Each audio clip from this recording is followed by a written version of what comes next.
Good morning, good afternoon, good evening. Welcome to this program. My name is Wilbert Mukori. Sorry, tonight we are an hour late than normal. We normally have it at 6 o'clock UK time. My apologies for that. Tonight I would like to speak to a problem that I think Zimbabweans have got to deal with. And this is a problem of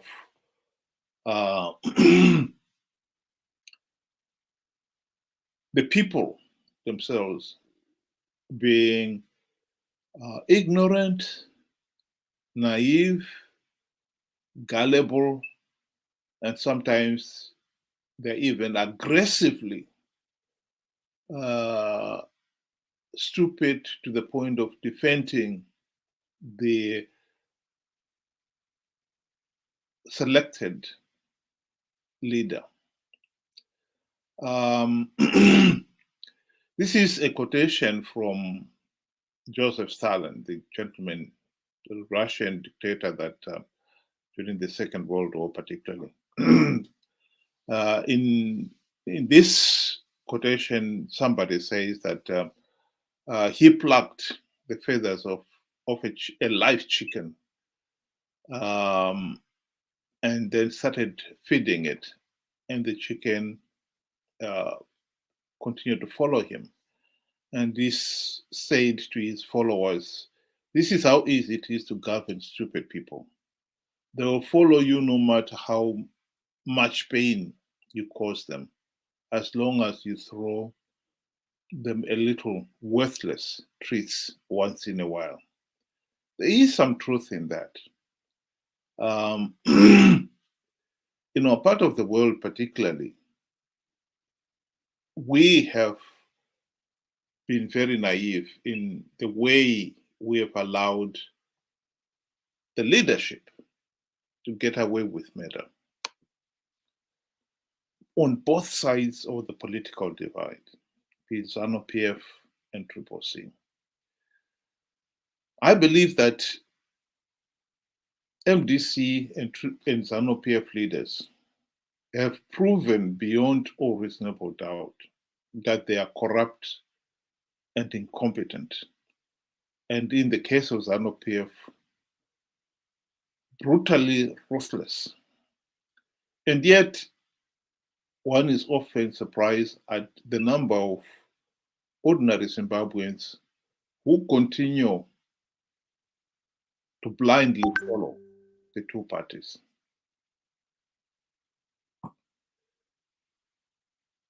In the case of Zanu PF, the level of support is went off. I'll be the first one to admit that. And in the last few decades, the regime has resorted to rigging the elections to stay in power. And so gauging how much people freely support Zanu PF is now near impossible. But nonetheless, there are still some people who support the regime. And some of them support it out of fear, but some of them out of ignorance. Many Zimbabweans have been, for instance, sold out by Zanu PF on the issue of sanctions. They genuinely believe that the regime, that corruption is not a problem. And in this particular case, the regime has used their knowledge, or rather the lack of knowledge by the people, to deceive them, make them believe that sanctions are the root cause of Zimbabwe's many problems. In reality, of course, these people are just being gullible. Because if you look at the issue of sanctions, you have to ask yourself, even if you do not understand what the sanctions are and how they've affected the economy, you've got to ask yourself, okay, is sanctions the only problem? And when you ask that question, even the regime will find it very difficult to deny that things like corruption and mismanagement are serious problems. Then you've got to ask, why haven't we addressed those things that are under our own control?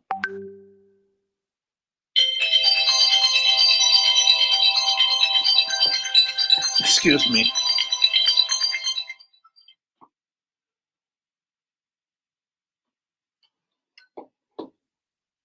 Uh, and the issue there is, of course, we failed to address it because of the ease. We failed to change the government in Zimbabwe. Zanu PF has been rigging elections and staying in power. If you cannot hold those in power to account, they'll get away with anything.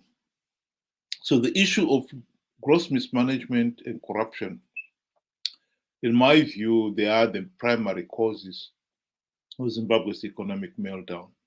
But we have failed to address them because Zanu PF is not accountable to the people. Come to the opposition. The people of Zimbabwe have failed to understand that as long as Zanu PF has carte blanche powers to rig the elections, we cannot remove them from office, and therefore then we cannot address the problems such as the corruption I was talking about in the management.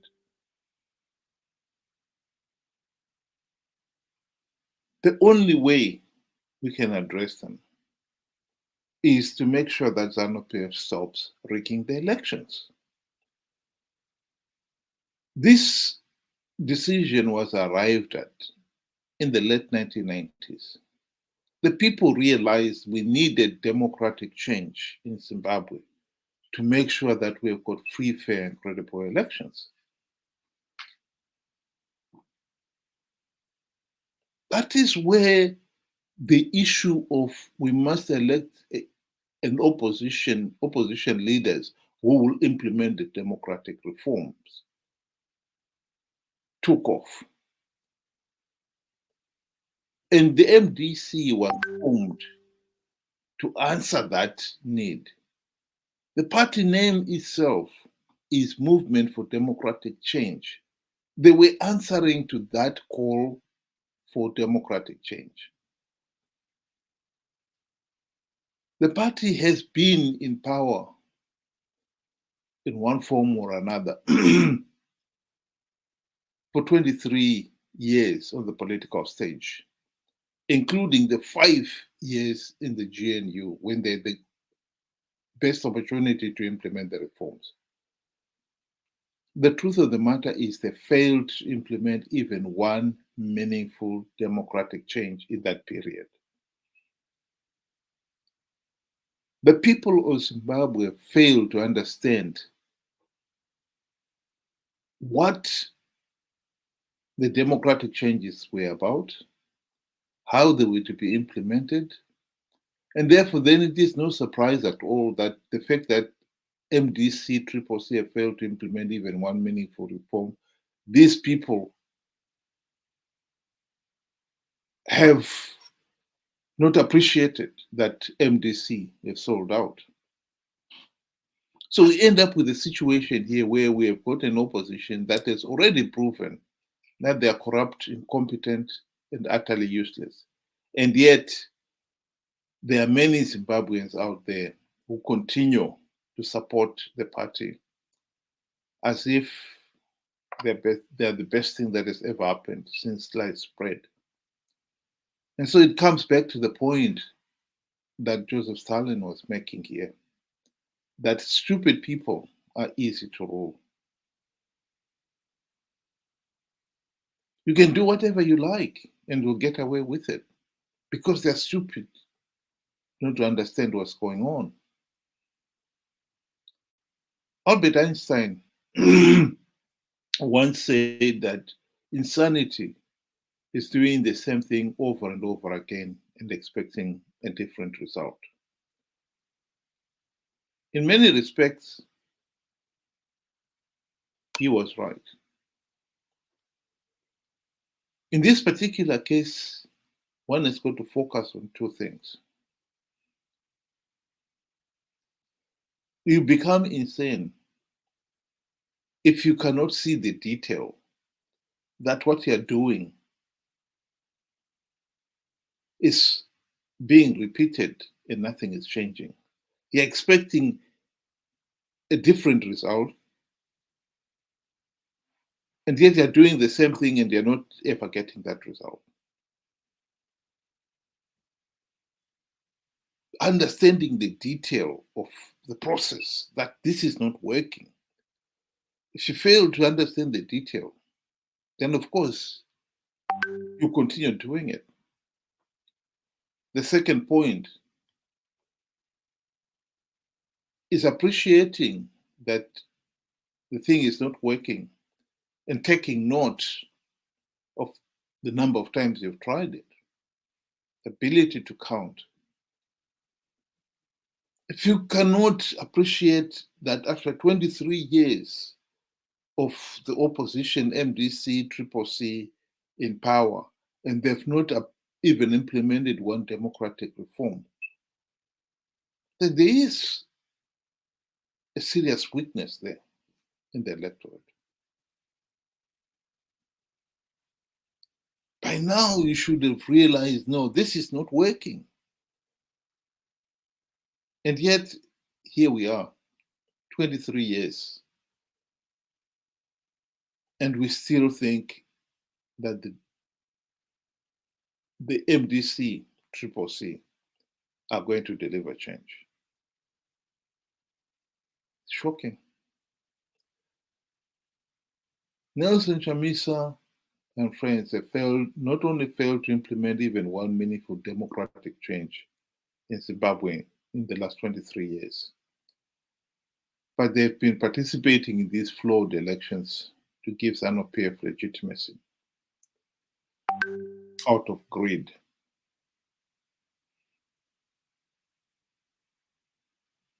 And in the last election, Chamisa even lied to the people, telling them he had devised ways of plugging all the vote rigging loopholes. Triple C was going to win big. In reality, he had not plugged any of the vote rigging loopholes at all. Some of them were blatantly obvious even then. The lack of a verified voters roll, for instance, was blatantly obvious. How can you say you've plugged all the vote rigging loopholes when you have not closed, you have not managed to get ZEC to produce a verified voters roll? And yet,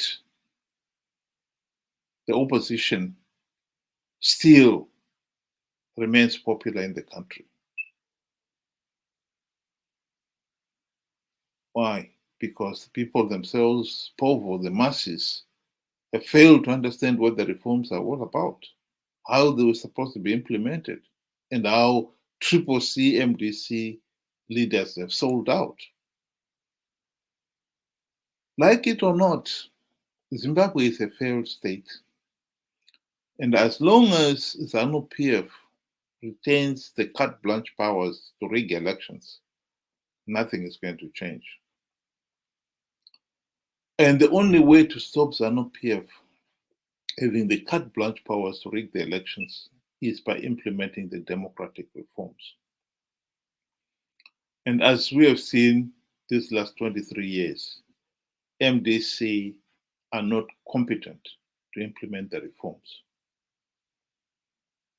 It is not rocket science to come to the conclusion that, well, if MDC, Nelson Chamisa and company fail to implement the reforms, let's get somebody else who can.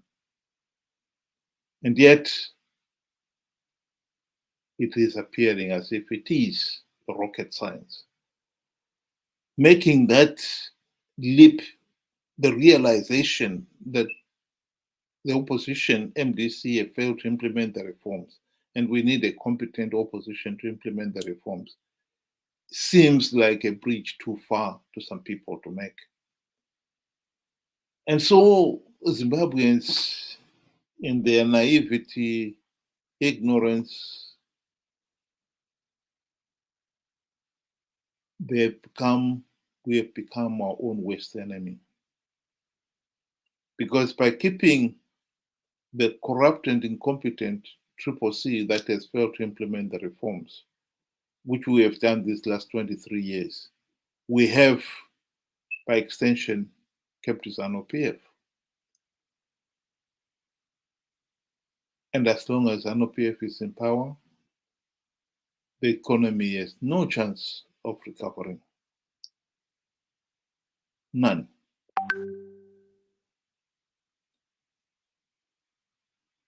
So my closing remark is, yes, Joseph Stalin was right. Stupid people are easy to govern. And we need to open our eyes and our minds if we are ever going to get out of the hole that we find ourselves in. If there's going to be change in Zimbabwe, it is the ordinary people themselves who bring it about. It is the ordinary people who have got to open up their eyes and their minds. Democracy, as the Greeks said those 2,500 years ago, only works when you've got a well-educated electorate who are familiar with the issues at stake and are diligent enough to hold those in positions of power and authority to account. At the present moment, we have shown that the ordinary Zimbabwean out there is not educated at all. It's incredibly naive, very gullible. This has allowed tyrants like Mnangagwa to get into power and stay in power. And corrupt and incompetent leaders like Nelson Chamisa and his friends to become the country's main opposition, although they failed to implement even one reform. And by participating in flawed elections, they're the ones who are keeping Zanu PF in power.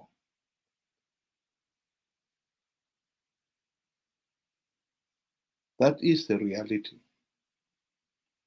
And we need